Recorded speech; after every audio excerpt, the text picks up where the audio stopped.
Well, joining me live from Melbourne is the Coalition's new Finance, Government Services and Public Service spokesman, James Patterson.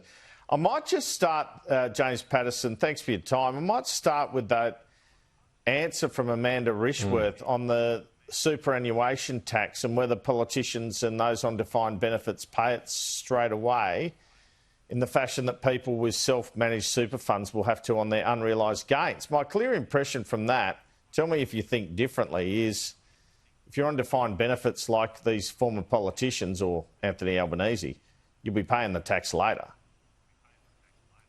Well, good morning, Andrew. It's very polite of you to call that an answer. I'm not sure whatever that was an answer. It was an excruciating couple of minutes of television, but good on you for persisting with the Minister to try and get an honest and straight answer. Let me be helpful and answer the question. Yes, it is deferred. You do not pay it during your working life if you're on a defined benefit pension like Anthony Albanese. Every other taxpayer, if they exceed the threshold, has to pay it during their working life. But people like Anthony Albanese on a defined benefit pension only have to pay it after they retire. Now, I think there is a very important question that arises out of this. Jim Chalmers has written rules which are favourable to his boss. Did Jim Chalmers ever discuss this with Anthony Albanese? Was it ever discussed in Cabinet or the Expenditure Review Committee of Cabinet? Did the Prime Minister exempt himself from that discussion? Did he remove himself from the room because of the significant personal conflict of interest that he has? Her argument seemed to be this is the same with other super taxes. So whether it's the 15% now or whatever, I'm not sure what she was alluding to. Is that your understanding of the situation?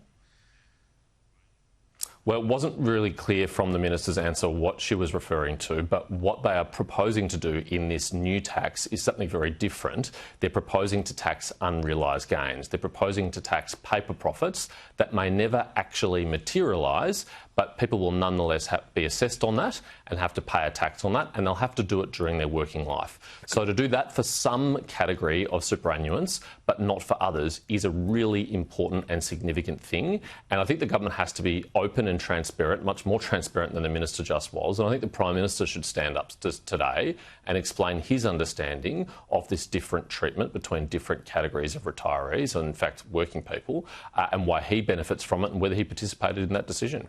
Could you see any circumstance where the opposition might support the tax if the government decided to take it off unrealised gains, for example? We would have to assess the legislation when it is reintroduced into the Parliament, but our starting point is we are completely opposed to what the government is trying to do. We think the principle of taxing unrealised gains is wrong. It will introduce massive complexity into the tax system that isn't already there. But what if it wasn't on unrealised gains? What if it was when you draw down the money over $3 million?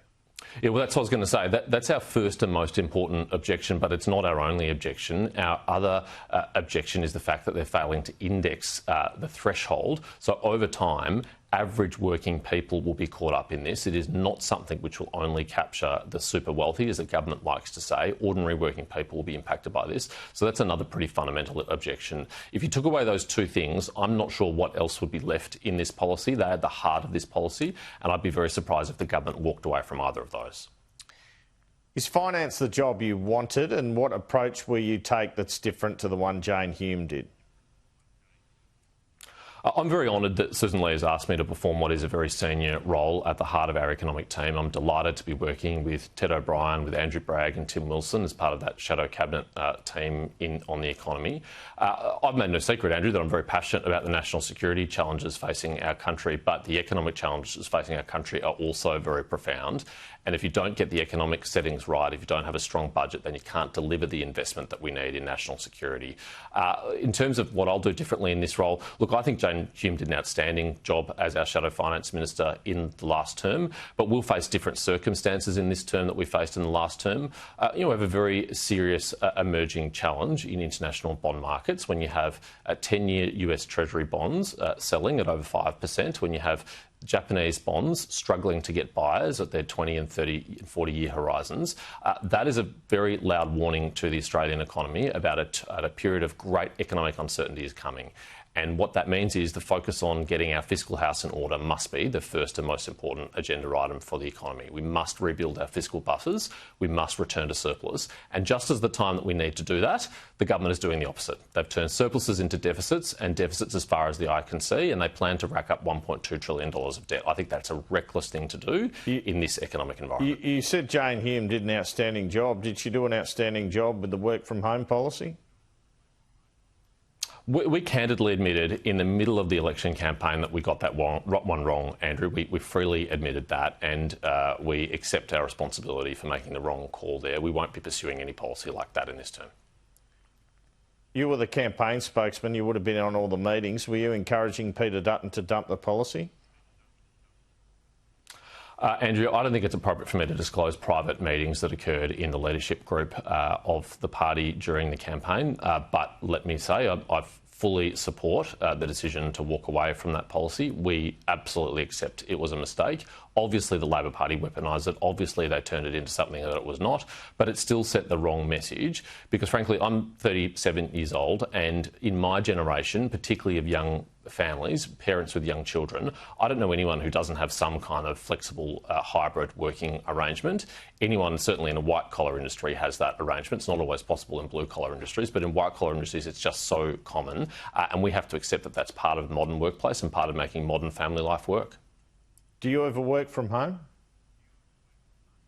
Yes, I do. I work from home, I work from the road, I work from the office. A political job is a job that kind of is always on, you're never completely off. But yes, sometimes I work from home as well.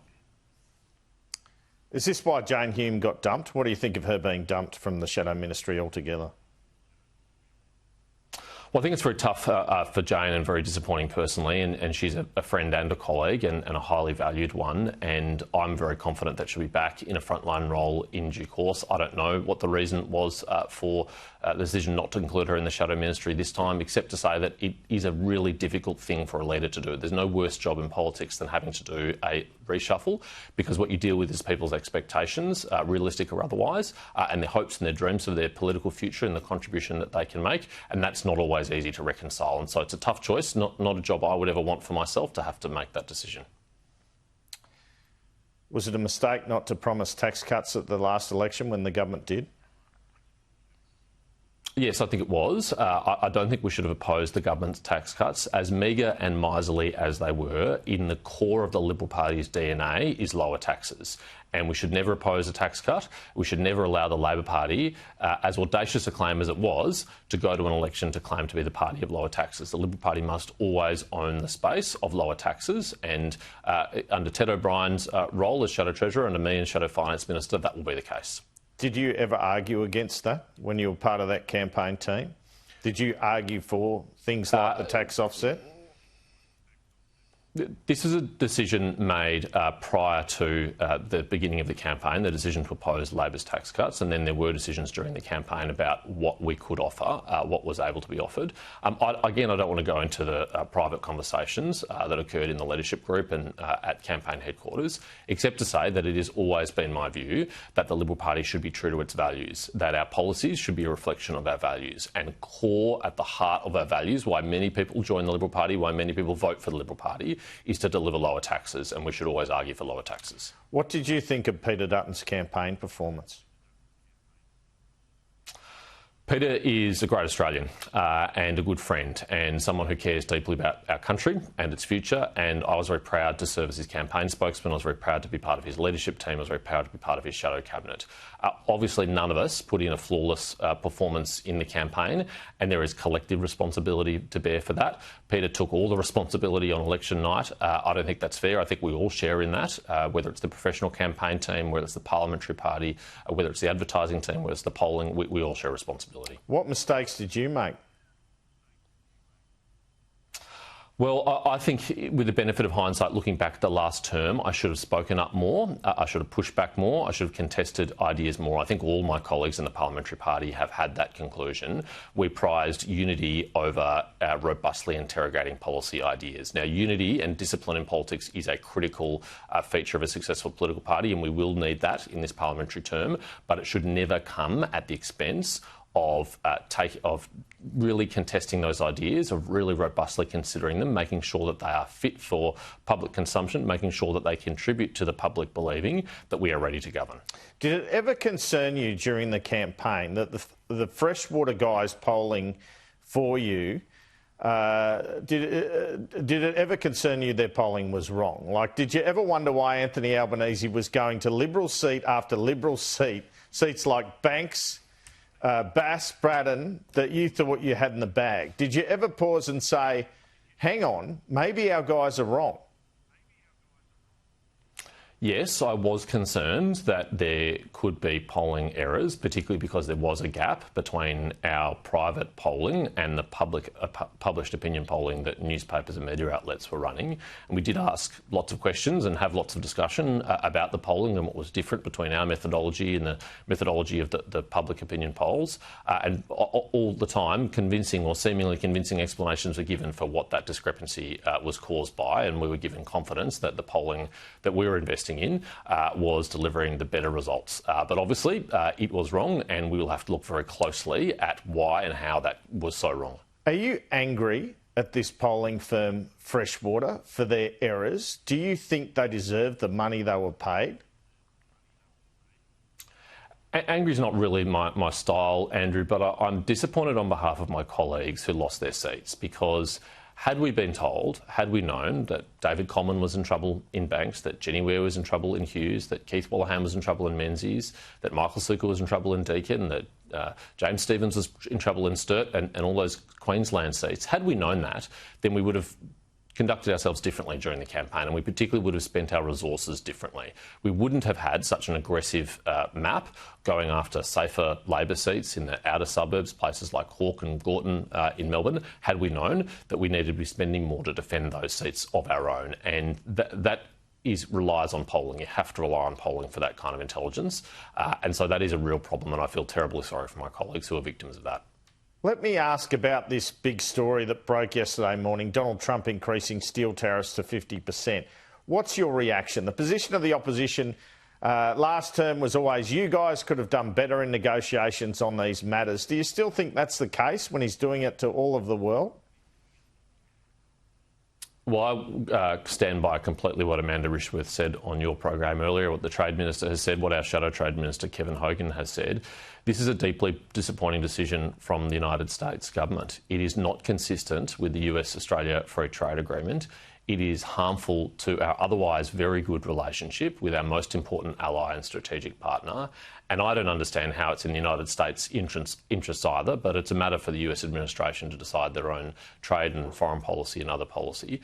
All we can do is think about how we best respond, and it is about making sure that we've got opportunities in other markets around the world. It is about making sure that our economy is competitive as possible so that we can withstand what is a very volatile international economic policy environment. I mean, even if you didn't have the president changing his mind about tariffs, you have US courts periodically overturning and then upholding the tariffs. So this is a really volatile period. What it requires from us is competitiveness, firstly, and secondly, in restoring those fiscal strength and those fiscal buffers. Anthony Albanese, what approach do you think he should take in his meeting, or is there anything you can do in that sort of meeting? Well, he's got to robustly stand up for Australia's national interest, and Australia's national interest here is very clear. We are a small, open trading nation. We benefit from the international free trade system, and we need to defend it. We need to robustly defend it.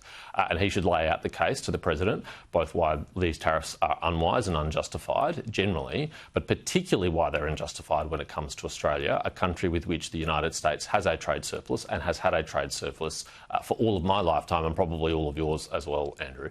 I think it's very important the Prime Minister does that in a way that is respectful but assertive. And will it make any difference? I mean, Donald Trump seems to say this is great for America. He ignores the fact prices are going up. Well, it's his judgment what is good or bad for the United States. I find it hard to understand how it's good for the United States, but certainly not good for Australia. And we have to put our best foot forward because the workers in these industries deserve a government that is robustly fighting for them and is taking up every opportunity to do so. I think it is unfortunate that if the Prime Minister does meet the President at the sidelines of the G7, that will be the first time that they have met in person since the President was elected in November last year. It has taken an inordinately long period of time for him to go over there and have that meeting so we can have that face-to-face opportunity to build a personal rapport and to advocate for our interests.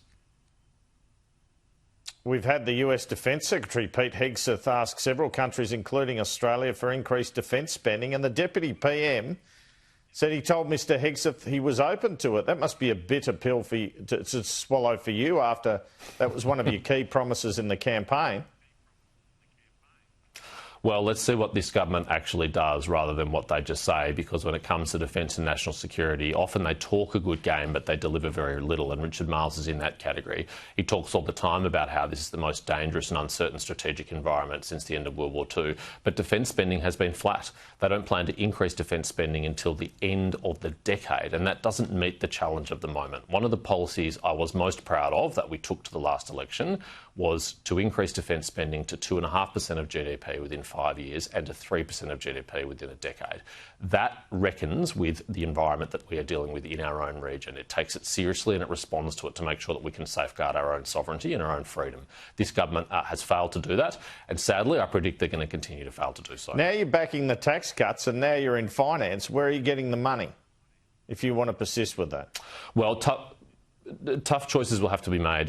There's no question about that. But there's no alternative to making tough choices when it comes to the budget, because if we fail to make those tough choices, if we allow Labor's 10 years of deficit and 10 years of increasing the debt to continue, then over time that will put pressure on the services that Australians rely on, and it will require higher taxes. And that's what this government plans to do, increase taxes.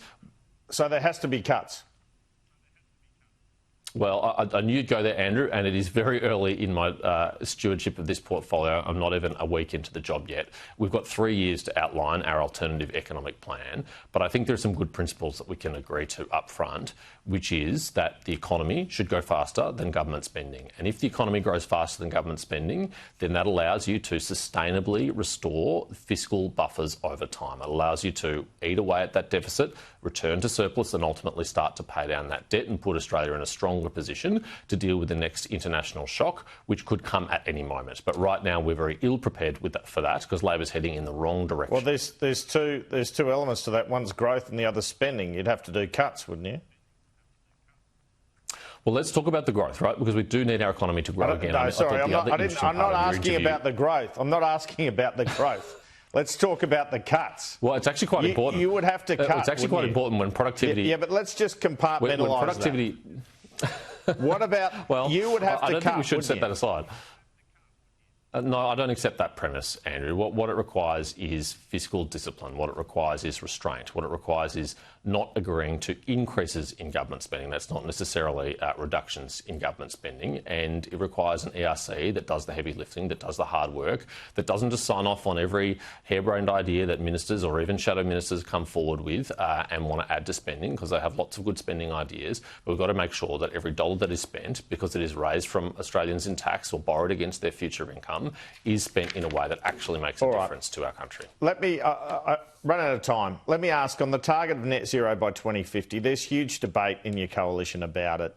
Some city-based MPs think if you dump that policy, you've got no hope of winning city seats back. Many of the Nats want it dumped. Is this one you see the opposition dropping, the net zero target? I'm not going to get ahead of my colleagues on this one, Andrew. I'm not going to publicly canvass my views on this issue. We're going to go through a methodical process that reviews all of our policies from the election and make sure that they are fit for purpose in the new political environment that we're in, that the agenda we take to the next election is capable of earning the trust and support of Australians, whether they live in cities or suburbs or regions or remote Australia. And we will have more to say about that in due course. Interesting. James Patterson, thank you. Thanks, Andrew. Join me now, as he does every week.